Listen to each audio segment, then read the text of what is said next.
as they walked across my office door, they would look in and they would see candy and they'd say, "Oh, can I have a piece of candy?" And I would say, "Of course you can. And the cost is a minute of your time to come and chat with me." And it was very relational. It was very friendly. The expert on the client is sitting across from you. He's the expert on the client is the client. Like, Yeah. walk along with them, walk with the journey. Stop talking so much. Stop telling them what to do. I also believe that if I make myself responsible for you, the client's recovery, like, that is water I cannot carry. And it's exhausting to carry it. So you mentioned earlier that after being 25 years into working in behavioral health, this is your career. You said you felt like the only thing you had to offer clients of value was that you had a bowl of candy on your desk. And as they would occasionally come by, they can grab a piece of candy. And you felt like at that time, that's what you had to offer. Okay, so the wider context of that, I want to be very clear. It was retro 60s penny candy. I just want to be really clear about that. Okay. In that program, which was a private for-profit Florida model kind of program, big machine, and some fabulous quality elements of the machine, and some fantastic people that work there. Yeah. What I felt was the impact that I could make at a personal level in people's recovery had to do with, as they walked across my office door, they would look in and they would see candy and they'd say, "Oh, can I have a piece of candy?" And I would say, "Of course you can. And the cost is a minute of your time to come and chat with me." And it was very relational. It was very friendly. Um, and, you know, it was good and it was positive. It was like a positive engagement. And yet I continued to see people kind of roll through the program, repeating treatment. And I began to say, like, I'm not sure what we're doing. And I do remember speaking to the owner of the program at one point and saying, "Well, I don't know if 27% readmission rate is good. Like, I'm not sure." He felt like that's great. Yeah. It means they're coming back into treatment. And I thought, well, okay. I don't think I was nearly as curious then as I am now. But, I tried to do it. I think for that program, it became untenable at some point to be and remain ethically driven, and at the same time, try and fulfill my mandate in that treatment program, which was really to make money. Right. Yeah, Right. that was the goal, and it wasn't that they didn't want to do good treatment. It was that still, like, making money was the North Star. Yeah. Um, and so that began to put some things into play that became very difficult to kind of continue to support and Well, I'm drive. sure. I mean, from what you've told me, it wasn't too long after that you were asked to leave. I was asked to leave. I was actually asked. Yes, I was at home on a Friday and told not to come in. Gotcha. Yeah. Um, and so again, I think, as we've said, like, it's never one thing, right? So I'm not sitting here doing this because I know there's lots of people in the recovery field that would tell me there's three fingers pointing back at me. Yeah. So again, it's not one thing. They were doing their thing. They wanted to make money, and they did some things that were questionable, for which I tried to lead and structure in a way that, again, at least seemed ethically correct what we were doing. So you're in a Florida-based kind of model program. Right. You got very secured housing, and a very secured program, and you're still doing urine drug screens 2 to 3 times a week on a girl. And so, I again, in my effort, like in that piece, in my effort, I said to the owners, I said, like, "Okay, I need a scribe. I need somebody who can cull through group notes and individual notes every week and not just put on the urine drug screen order, because of this, because, like, just for treatment. Like, it has to be very specific and related to, uh, related to what's going on for that client individually." Right. And they agreed to that at some point. And so we, again, like, I was able to go home and put my head on the pillow at night. Yeah. And it became very difficult. And again, there's there's a moment when you're working somewhere where you think like the environment's not is hostile. It's not supporting me, and I know it doesn't want me here anymore. Yeah. Yeah. Um, So you felt that. and yeah, I certainly felt that, Yeah. and there were things that happened over time. Again, I want to say there's a moment though, right? So again, I think it's rarely one moment. Yeah. The end of that though was, I kind of I was forced to report to somebody who was clearly not at my level of skill, experience, Hadn't been working knowledge, in the industry that long. and for that ownership group was pretty much like a yes person and a hatchet person. Gotcha. Um, and that was difficult. I held on to that for a little while, and then a decision was overturned. It was done in a way that wasn't really collaborative, and You weren't part of that. I wasn't part of it. Yeah. And as the executive director and vice president of compliance for 6 other programs around the country that was part of that company, it was, it was really difficult to manage, and yet my response to it was, like, completely off the hook. I lost my shit, Yeah. like, really lost my shit. And then they called you and Yeah, and said, he said, "You can't speak to somebody like that, and that's not okay." And I said to him, "Dude, like, I've made you a lot of money. You're not, like, firing me." yeah, And he said, "Well," and then don't come in tomorrow. yeah, he said, like, "Don't come back at all." Yeah. And, "Oh, by the way, the Joint Commission policy deck that we need for the program in California, could you send me that?" Oh, nice. On your way out the door. Kinda. Can you? Okay. So, Well, and from what I know, my understanding was that was kind of like a catalyst in your career. yeah, so there was a brief foray. I mean, I had another job as a practice manager of a large outpatient, substance abuse, mental health, private for-profit program, but looked like a community mental health program, nonprofit, right? Gotcha. And, I knew 6 weeks in that, like, that was not for me. Yeah. And yet I learned some things out of there. I learned some really good stuff, and, there were some interesting things that were happening there. Um, I hung on for 5 more months. I thought, "I'm gonna take my unemployment. Like, you could fire me." Right. And so I hung on, and the day he called me out to his office, says, "I don't think there's a place anymore for us." And I was like, "Excellent. Got it. Thank you." Yeah. And off I Feeling went. was mutual. Yeah. Yeah. And I spent that summer kind of fishing, uh, hanging at the beach, um, and starting to do some like personal mission. Mm, What do I want to do? What do I want to be? How do I want to gauge in this work? Like right. I know I have some aptitude for it. I just have to find it. And I found my way to a peer recovery. Uh, uh, it's an interesting program. I want to say who they are because I want to shout out to them. Go for it. Marla Oros, Mosaic Consulting out of Towson, Maryland. Yeah. Unbelievable. So purposefully, mission driven, Yeah. like very much in their track. And what they do is they would go to hospitals and they would say, "We have a federal grant for you. It's $250,000. You're going to hire 3 peers in your emergency room. You're going to hire 1 peer that's going to work in the community. We're going to assign a consultant to you, and that consultant will come in and do the hiring, write the job descriptions, do the hiring, modify your workflows for when patients come into the emergency room. So the nursing assessment, modify your whatever electronic record you're working with. So it was either Cerner or Epic. They're going to modify that as well with your informatics team. They're going to review data, and they're going to spend 9 months with the peers shadowing and doing technical assistance. It was like Wow. fantastic. That sounds killer. It was totally cool.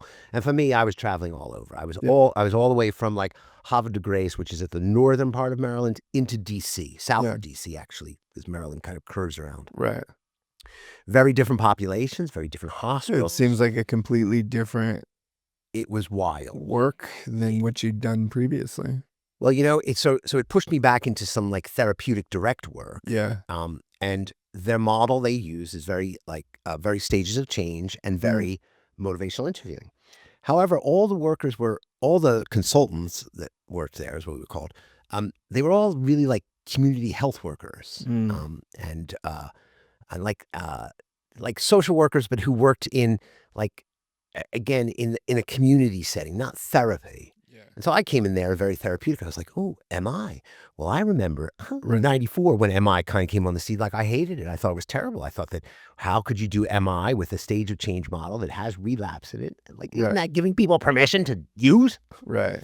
And again, I had evolved a little bit. I leaned in and I began to like there were things in it that really evoked stuff for me. Mm. Well, it sounded like it challenged your preconceived beliefs. I mean, I hadn't thought about it in a way that it challenged it. I think it answered a lot of the Mm. challenges that I was experiencing how we work with people. Yeah. I do also want to say, and I was supposed to go home and do a little homework for you, and I didn't do it. The name of the book is The Biology of Desire, and the Yes. author is Mark. Sorry, Mark. And again, it started to look at like the addictive process, and his position is like it's a learned process. It's a learning disorder.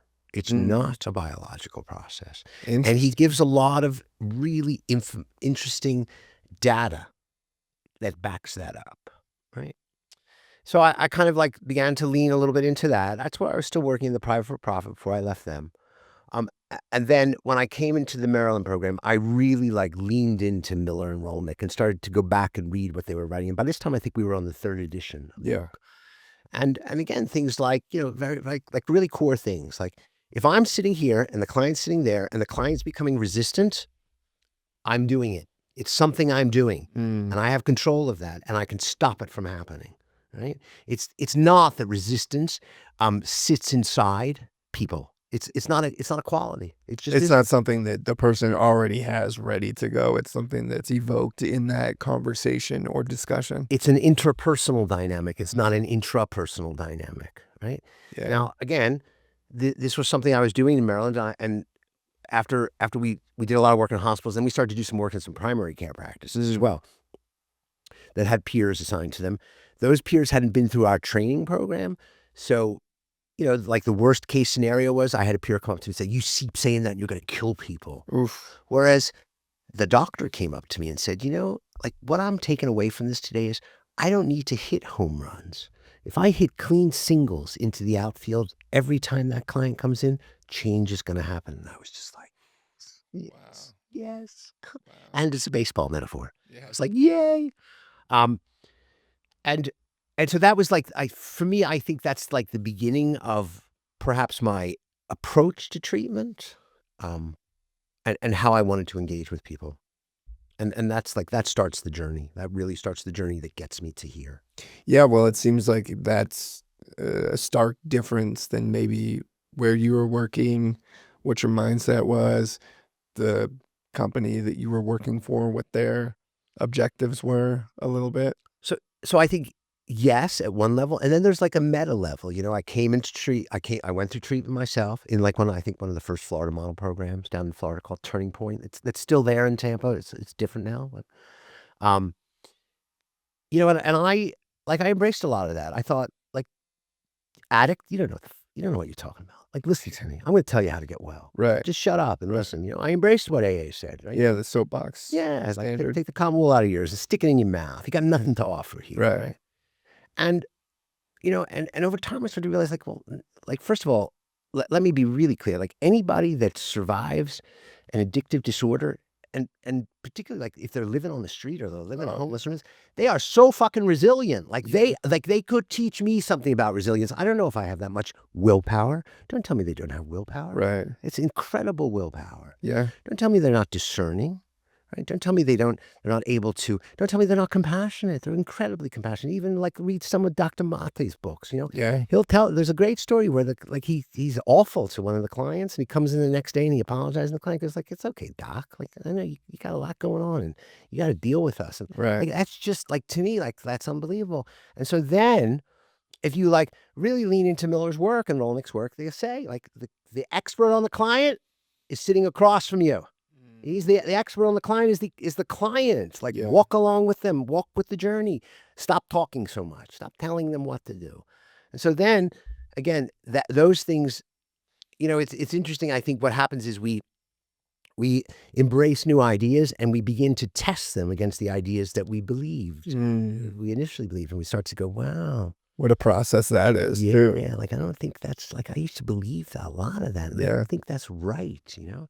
And then we can start go back and like sort of reframe. So like again, one of How my powerful is that, though? it's it's It's challenging, too. I it mean, is because these challenging. are beliefs, right? Yeah. There's nothing that we hold. It makes us shudder a little bit. Yeah, Yeah. yeah. And then but to be congruent, we Mm, have to we kind of have to lean in. So when I say the expert on the client is the client, like I really believe that. I really believe that that all of our work is to listen to the client. They'll mm. tell us what's going to work for them. I want to give you a little story. I love to tell stories. Yeah, please. Here's a little story.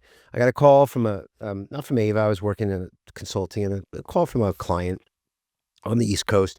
The owner, and he calls me, says, "Oh, I just got a call from the sober living, and like the client, like just said something really inappropriate to the staff member." I was like, "Wow, okay, why?" I said, "Well, client didn't want to take their meds. It's 8:15. They didn't want to take their evening meds." I was like, "Oh, why not?"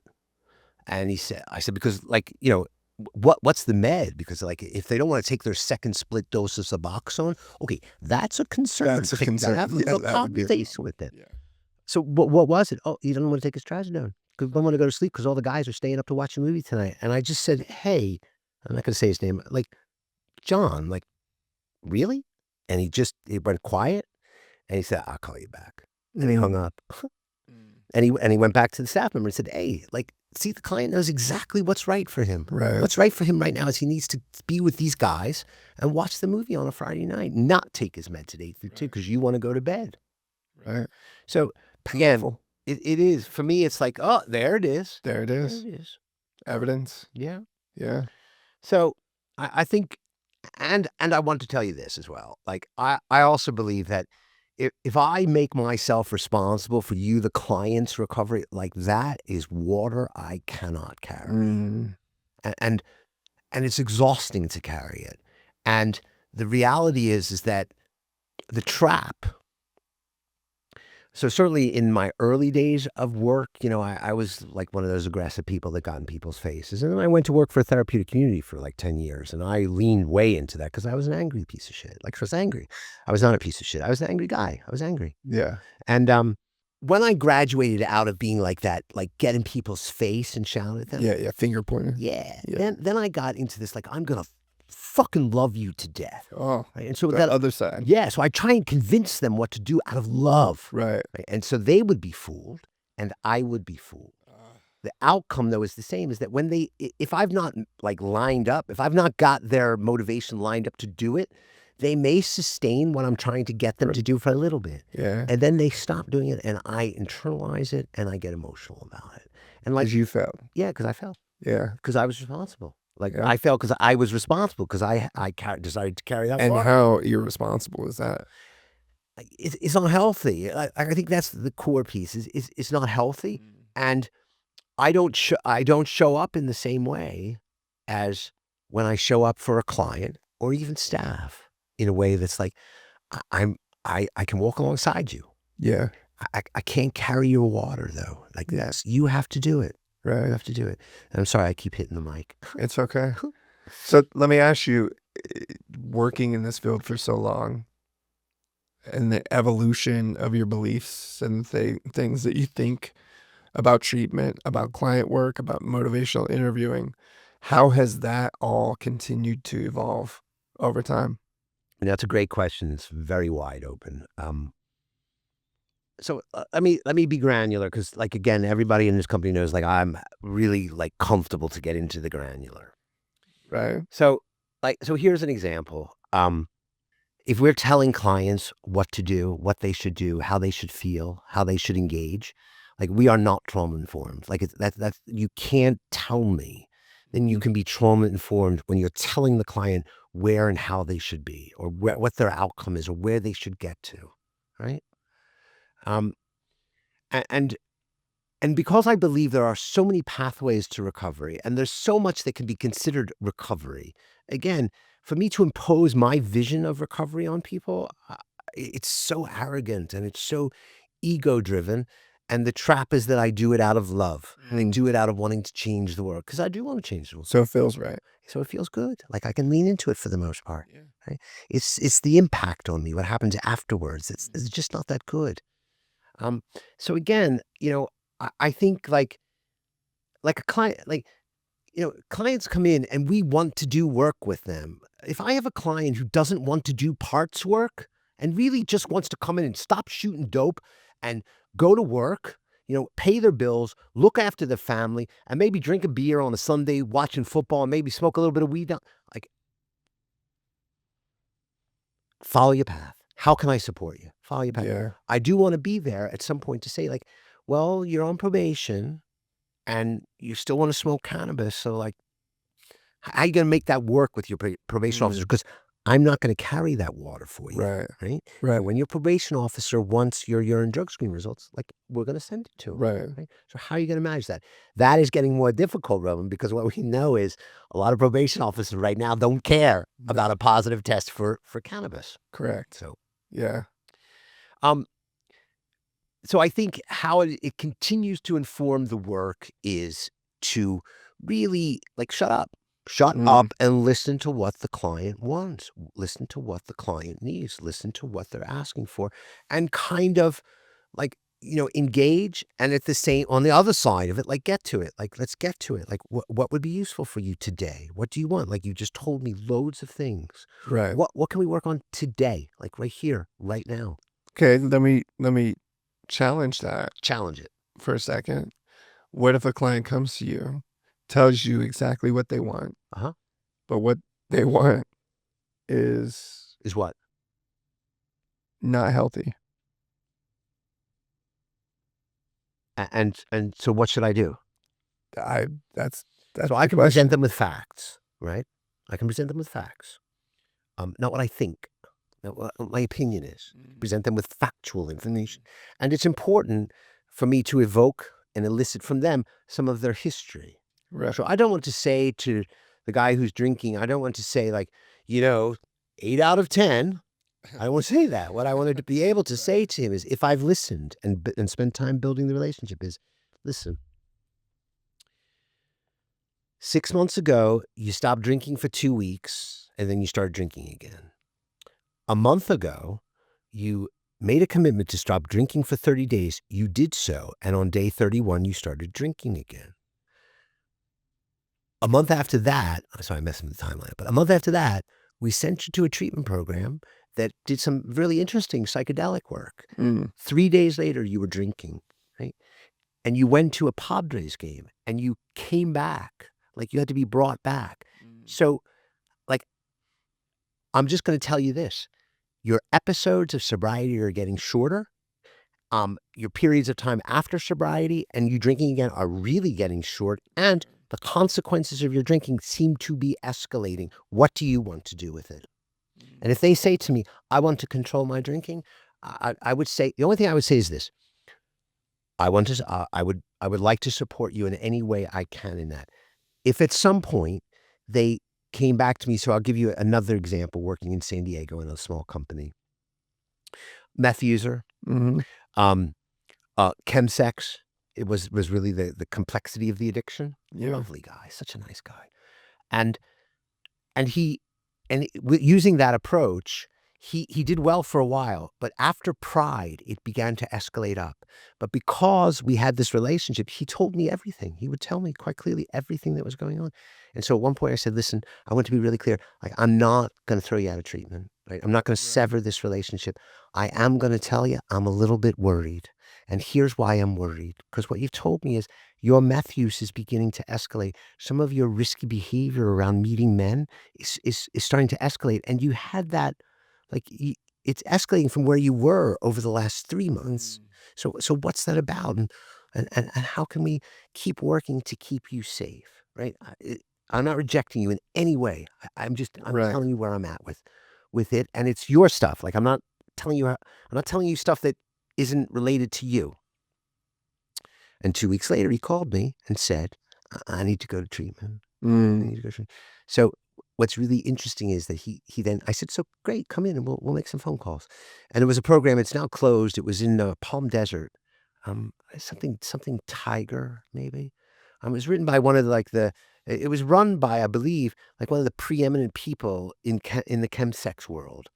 Um, so he gets on the call with them, and they become really aggressive, telling him what to do, Mm, right? Talking over on him, yeah. like really trying to convince him to do it, and caused it caused like a little setback for him. Yeah. He backed away from it.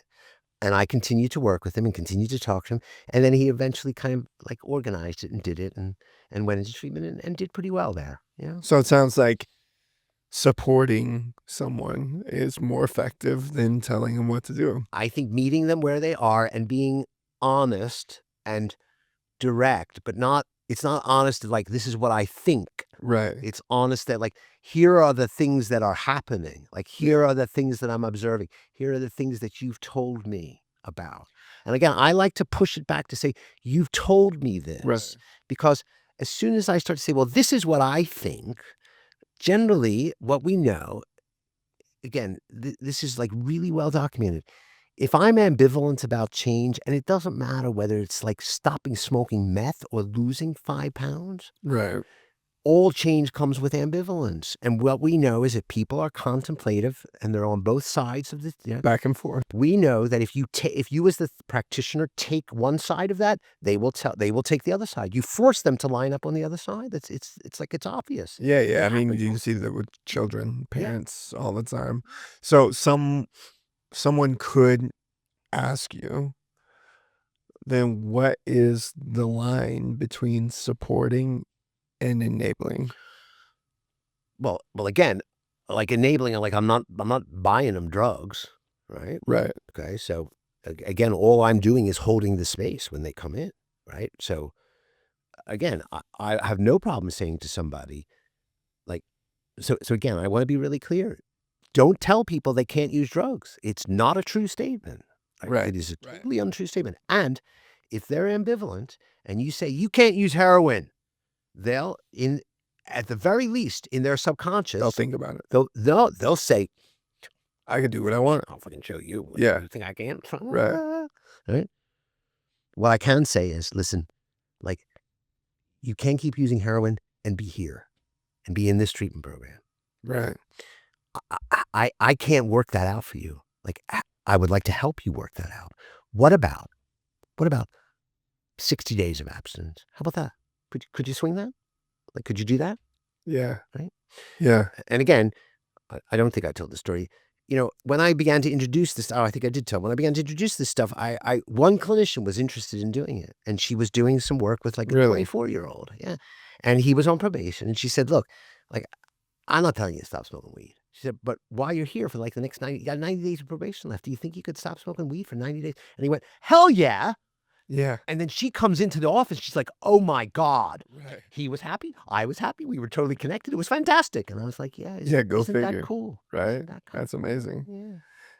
So, Ian, how long have you been working in behavioral health? So I went to treatment in 91, Okay. and then, I did what everybody did. Like, I finished treatment and became a house manager, Perfect. you know? Um, Yeah. and it was interesting because I was only available to stay there for, like, another 6 months because I was heading back to the United Kingdom, and I was gonna, reconnect with my partner at the time. So they didn't hire me initially. Okay. So I moved out, and I moved over to Ybor City, which is a little further away from like, it was on the other side of Tampa, and, and then they called me and said, like, "Well, actually, we need somebody to come and work." I was like, "Yeah, sure." Um, and what was very interesting was that the other 5 house managers that lived on the property, Yeah. all relapsed over those next 6 months. Wow. Yeah. And again, that was, I think, what was really useful for me was to be able to like go in and do my work, Right. take the urine drug screens and sign people out and drive, whatever, and then go home, go back Yeah. to Hebor and just like chill in my own apartment complex where nobody knew me Right. and I could just do my thing. Right. So that's where I started. Um, Again, it's an interesting journey. I mean, I then went to the UK to work, and over there, like to them, 12-step recovery is grassroots organization is great, but like whatever. Really? Yeah, the Yeah. predominant model for alcohol, like so again, so you understand, alcohol and drugs very different. So Right. you're in the Phoenix House program in the United Kingdom, when you get into reentry, you sign contracts to drink, right? You can drink. And even some of the TCs in this country, particularly like JTOP, still had those those things. The predominant model for alcohol is controlled drinking. It's harm reduction, controlled drinking. Not abstinence based. No, not at all. Right. Not at all. And they're actually actively opposed, for the most part, to the idea of a disease model and that kind of whole concept. So it was interesting. And then, of course, and maybe this is just like I attract the mavericks. So I spent some time in an abstinence-based program, but non-12-step, non-disease. Okay. That was interesting. That was in London. Really bizarre. Wow. And actually, so it just occurred to me. I ran a group at that time, and I was, again, not MI focused and not stages of change focused, any of that. But I ran a group on, like, tell me all the positive things that alcohol does in your life. Wow. And they loved it. And I was, wow. Like, there's something there. I didn't know what it was. Right. I then went back up to the north of England and worked at a 12-step program, like pure 12-step. Like, we walked people through the book in 9 months. Just like really deep. Step by step. Yeah. Yeah. And that was very maverick because, like, again, with the way 12-step is, I then came back to this country, and my first job, methadone. Right? Wow. In a hospital-based program in New Jersey, where the rest of the substance abuse program, which was abstinence-based, like, I hated the methadone. Of course. Right? Yeah, it was. And I remember hearing a nurse go one day, I don't believe in methadone. And I was like, what? Like, that's like saying, like, I don't believe in milk. I don't believe in air. Methadone just does what it does. Like, it's quite straightforward. It does exactly what it's supposed to do. Right? Fills the receptor, takes away most of your cravings, and stabilizes you if you want to stabilize. Doesn't stop people from taking meth or cocaine, or doesn't stop them from shooting heroin. Yeah. Makes it difficult. I mean, you need a lot of heroin. Right. So that's kind of like, it took me a while. Different. Again, through those kinds of things. And then eventually, again, I landed in therapeutic community. And so that was like another thing to kind of go into. And again, there was practices in the therapeutic community that they weren't intentional. They were doing things like, this is the way they did it. So, traditionally in the therapeutic community, if two residents have sex, they're stood up in front of the community and they have to talk. They have to tell it. They have to tell the story. They have to say, I had his in my mouth in the front bathroom. As if I'm just going to say, as if standing a woman up in front of 70 people, the majority of which are men, and talking about her performing fellatio on a male, like that can be therapeutic in any way. Wow. So we were able to stop some of that. The process is good, right? The process of having somebody confront some of that may be good. Yeah. But it's probably better to put her in a cohort of maybe 7 or 8 women who she trusts and feels safe that she can talk about that. Right. So it was interesting. We did some stuff. It was creative. And again, it was mechanics without something underneath it. Yeah. So if you're having somebody wash a window as a learning experience, like, unless they know what's behind that, they just hate the window. Correct. And they hate you for giving it to them. And the whole process doesn't make, As opposed to saying, no, hate your behavior, because this is a reflection of your behavior. Your behavior is, you still got your eyes out there in the old life. Yeah. And if that's where you want to go, you can go. However, you can also come back this way, but you just got to stop looking that way. Right. And so, again, I would walk around the buildings and say, like, well, why are you doing that? And they'd be like, I don't get it, because I yelled at a staff member. I'm like, no, that's not why. Right. Right. So again, but I also think that is part of a system that says our clients don't know what they need, so I have to tell them what to do. Right? And even in San Diego back in 2022, 23, I had we were reaching out, we were, creating some referrals, and I had somebody a therapist say to me, like, hey, we meet people where they're at. And I was like, wow. She said, but sometimes they don't know where they're at, so we have to tell them. It's like, oh, okay. Yeah, So again, I also believe fundamentally, anybody that comes into treatment they're not pre-contemplative. They have some desire. Right. And our responsibility is to align with that desire, link it to their values, and then evoke it and pull it out, right? So it's not, again, I want to say, like, MI is not a passive approach. Right. In fact, a lot of times we ignore stuff because we we know that they want to get high and they don't want to get high. Like we know that. So let's evoke all the values that connect them to reasons not to get high, right? Yeah. So again, like here's my other thing, like I tell, right? You can love your children and love heroin at the same time. Like both of Mhm. those things are true. Because again, my client, she picks up her 2-year-old, wraps her, makes sure she's very clean, make sure she's gonna be warm, make sure she's a little bag of Cheerios and that the iPad's charged, and puts her in the car seat and drives into Camden and scores heroin and shoots it in the front of the car, and then passes out and gets picked up by the police. The kid's okay. She's in the back. Loves both. She loves Mm. both, right? So don't tell me you don't love your children. I know you do love your children, and I know you loved your heroin. How can you make those two things work? Tell me. How are you going to make that work? You have a child protection services case coming up. How are you going to make that work? Mm. What can you do? Do you think you stop using again? Do you think you stop using heroin for like the next 60 days? How about that? How about a small Right. period of abstinence? Yeah. And I also want to say this on the other side. I'm very clear to tell a client, like I just want to tell you, like abstinence, like all in, at this stage is easier than trying to control your use. Like it really is. It really is. Mhm. And again, my little shout out, my little shout out to CCAP in California. They put an article out about a year ago, and I found it really it really evoked for me like a clarity of thought, which was that, in our addictions, we're pretty black and white in our thinking, right? Like if I, Yeah. if I can score, I'm good. If I can, I'm fucked.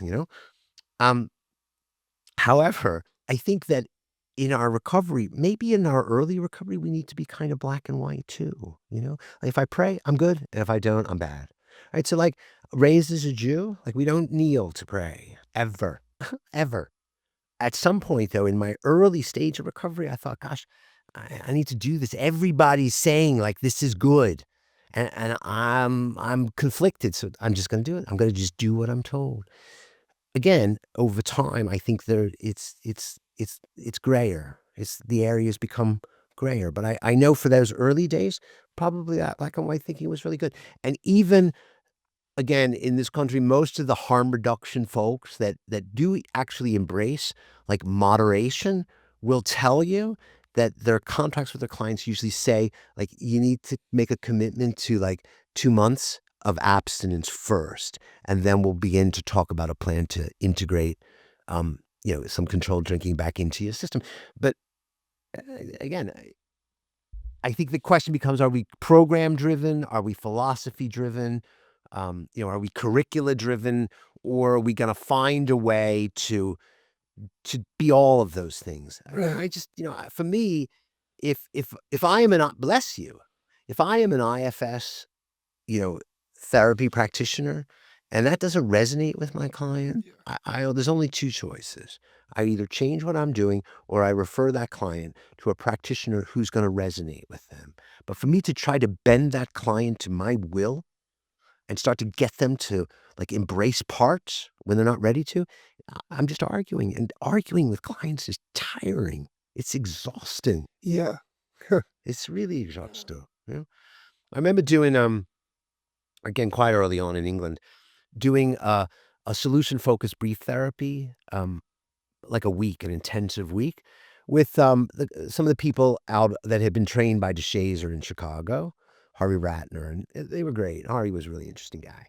And so he started saying things like, I don't talk about my clients' problems. In fact, I actively steer them away from talking about their problems. I'm not interested in it. I'm Yeah. interested in their solutions because they all come to me with solutions. They all do.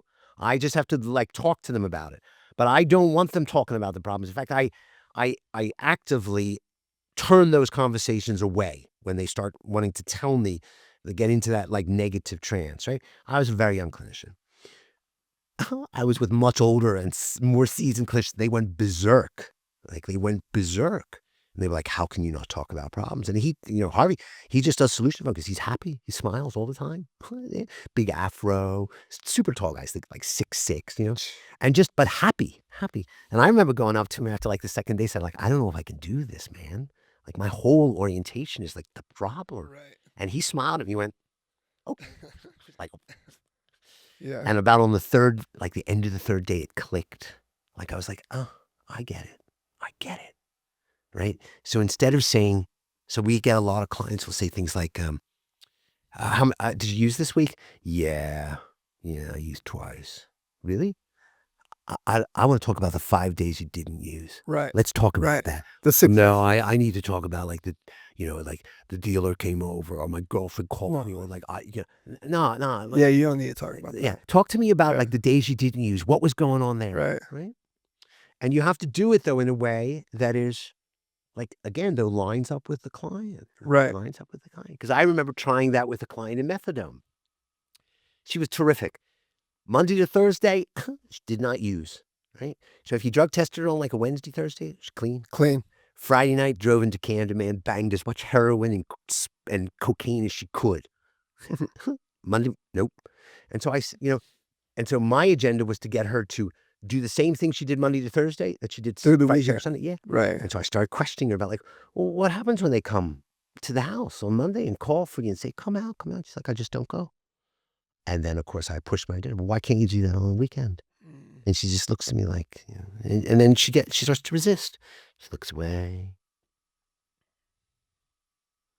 looks at her watch. Right. It's all resistance. It's all resistance. And I've evoked it. I've done it. I know I've done it. Let me ask you this. 35 years working in this Now, field. yes, 35 Yeah. now. Yeah. Yeah. What continues to be your motivation? Like, why are you still here? What are you doing? Like, what's Sure. the thing that fills you up? So I think there's two things that are happening. The first and foremost was that it was an opportunity to really try and drive some of these principles into treatment, right? To figure out like how can we stop arguing with clients about whether you want to go to group today or not? Yeah. And how can I also though at the same time say, okay, and I have to provide service for you so we can get paid because you got to get paid for you to be in care, right? So what can we do alternatively? Like you don't want to go to group? Oh, okay. We got to do something therapeutic though. So what should we do? You want to take a walk? Let's take a walk. I'm very excited about our property up in Molina. Like, hey, like Yeah. we got a dream circle up at the top, like a medicine meal up at the top. Like let's take a walk up. Yeah. So it's an opportunity to do some of that and not really, I don't have to fight with anybody above me about that. And I have That's two nice. partners that fully embrace it, right? Right. And I have a lot, and there's lots of staff here that also embrace much of those concepts. So that was the first thing. Mm. The second thing for me is from an organizational perspective. Over the last couple of years, I have really leaned into Patrick Lencioni's work, The 5 Dysfunctions of a Team. And again, what's been very interesting for me is that when I first started to read some of his stuff, I had no grounding in an example of how it could work, but I could see all the ways that it had not worked and what the fallout was and how it affected other teams, how it affected me in teams. And so I thought, like, here's an opportunity to actually put some of this stuff in place because it makes such good sense to me. And finally, really, Roman, like, what's the real thing that lights me up here? Yeah. I am fucking learning so much about myself and just being different and how I live my life. That's And that's just that's just an absolute delight. And I know, for anybody who's listening or watching this, like it was, we were very public about a month ago that I lost it. Like I lost it in this building, right. and I've done some work and it has really like, I feel like I've sort of really, it was a watershed moment for me to decide whether I wanted to continue to be in that space where my emotional dysregulation could so get on top of me, or I wanted to just be different. And again, that's I feel like I have made some change. I feel like I think I feel better. So I believe that I have made some changes that have continued to sustain for me. And at the end of the day, what resonates for me a little bit is great author Sheldon Kopp, one of my most favorite books called If You Meet the Buddha on the Road, Kill Him. And he, towards the end of his life as a psychotherapist, said, like, I'm only working with clients in a way that benefits me. Like, I want to grow. Because what I believe is I am a pilgrim. I am not the guru. I am a pilgrim on the journey with them. Now, I may have been down this road, so we can walk the road together. And at the end of the day, they have to tell their tale and they have to tell They have to tell their truth and find who they want to be. And it seems as I get a little bit older, I kind of am moving more and more towards that, and not in an angry way, in more of a kind of loving and compassionate way. And again, like, it's really helpful that I work in an organization that supports that and wants me to grow in that way, and is open to me, like, saying, like, this is my growth, and it's kind of cool. Well, we're glad you're here, and thank you. Thanks. Appreciate it. Sure. Look, hard truths, real conversations, Yeah. and sparks of possibility. And there's so many sparks out there. There's so many people who are sparks out there that we can gather to us. And In a world that's a little broken-ish. broken-ish. Yeah, Ish. ish. I can wrap my head around the ish, knowing that there's also a lot of light. There is. Yeah. There is. So let's gather the sparks. Thank you. Appreciate it. Thank you. Like, comment, subscribe. Do so. See you next week. Yeah.